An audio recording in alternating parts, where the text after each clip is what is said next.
voyons comment tracer les triangles. Les deux premiers sont des rappels de l'année de 6e. Je vais aller assez rapidement. N'hésite pas à retourner sur la chaîne de 6e pour regarder dans le détail et au ralenti. Je vais assez vite. Donc, première remarque que j'aimerais faire avant de passer à la construction, c'est que pour construire un triangle spécifique, donc pas n'importe lequel, j'ai besoin de connaître obligatoirement 3 données. La première possibilité, c'est de connaître 3 longueurs. Allons-y, on vient de le revoir dans la vidéo précédente.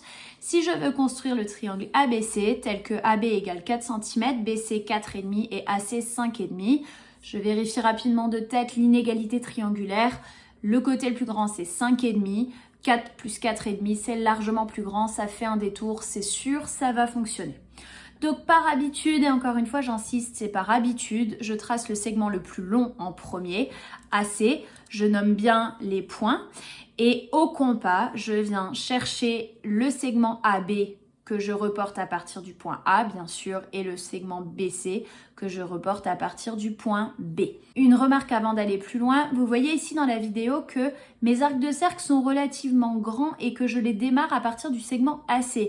C'est pas du tout une obligation, c'est juste que je ne pouvais pas faire autrement avec ce logiciel, mais juste les petits croisements au niveau du point B vont largement suffire. C'est pas la peine de mettre des grands arcs de cercle. Et puis si jamais vous en tracez de trop grands, vous pouvez gommer un petit peu le surplus. Laissez bien les traces de construction. Donc je veux absolument voir les traits de construction au compas qui me prouvent que vous l'avez utilisé. Donc ne gommez pas trop et tracez pas trop court. Bien évidemment, je termine par placer mon point B à l'intersection et mettre les segments AB et BC.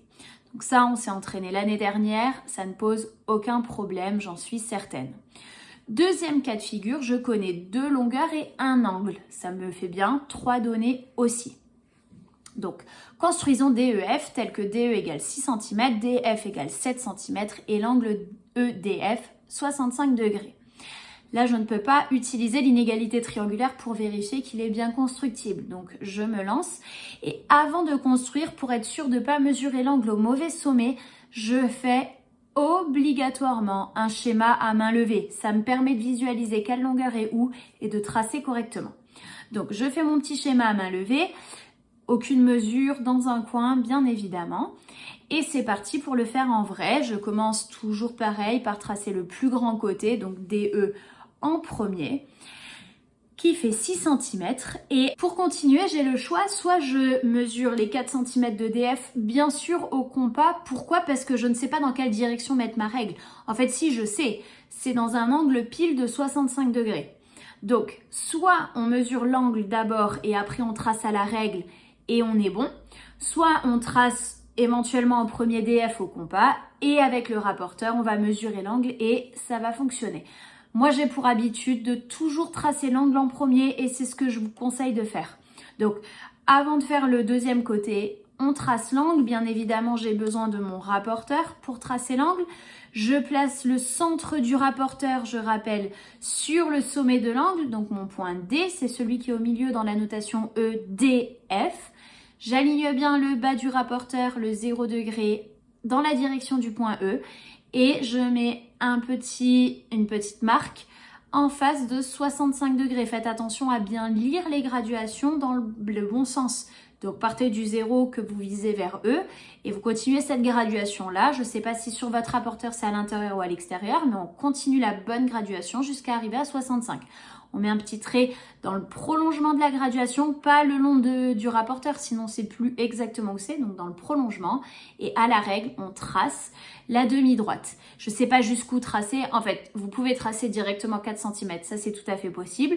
Ou alors, vous faites comme moi, vous terminez au compas. Au compas, je mesure les 4 cm pour DF, je trace mon arc de cercle et je n'ai besoin que de faire l'intersection avec la demi-droite que j'ai déjà tracée. Bon, ici c'est un segment, mais vous comprenez l'idée.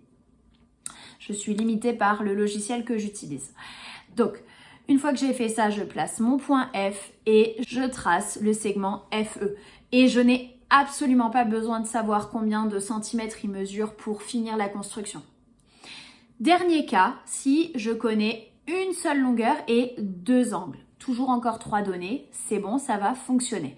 Construisons le triangle MNP tel que MN égale 7 cm, NMP égale 36 degrés et MNP égale 84 degrés. Encore une fois, pour être sûr de ne pas faire d'erreur, je trace obligatoirement un petit schéma à main levée sur lequel je viens mettre toutes mes données, sinon il ne sert strictement à rien.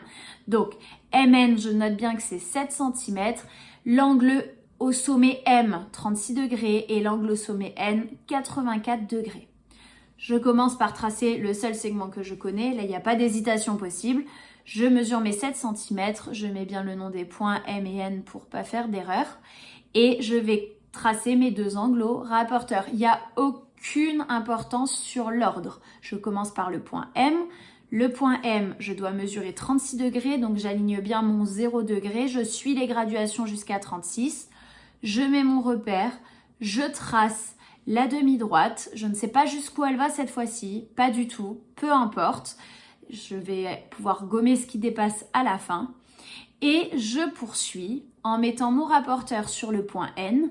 Cette fois-ci, attention, je suis de l'autre côté, donc mon 0 degré, il est aligné de l'autre côté du rapporteur. Je suis l'autre graduation jusqu'à 84 degrés. Je mets mon repère, je trace à la règle ma demi-droite et mes deux demi-droites se coupent en un point qui est le point P. Alors je rappelle, ici je fais des segments, pas des demi-droites parce que je suis limitée par mon logiciel. Je ne peux pas tracer une demi-droite, mais dans ma tête, dans mon idée en tout cas, c'est ce que je faisais. J'ai mon point P, les côtés du triangle sont déjà tracés. Je peux, si je veux, gommer ceux qui dépassent. Et si je fais ça, je marque bien les angles à l'intérieur pour preuve que j'ai mesuré des angles. Parce que là, il n'y a pas vraiment de moyen de vérifier sinon ce que vous avez fait. On ne voit pas souvent les traces du petit trait que vous mettez quand vous utilisez le rapporteur.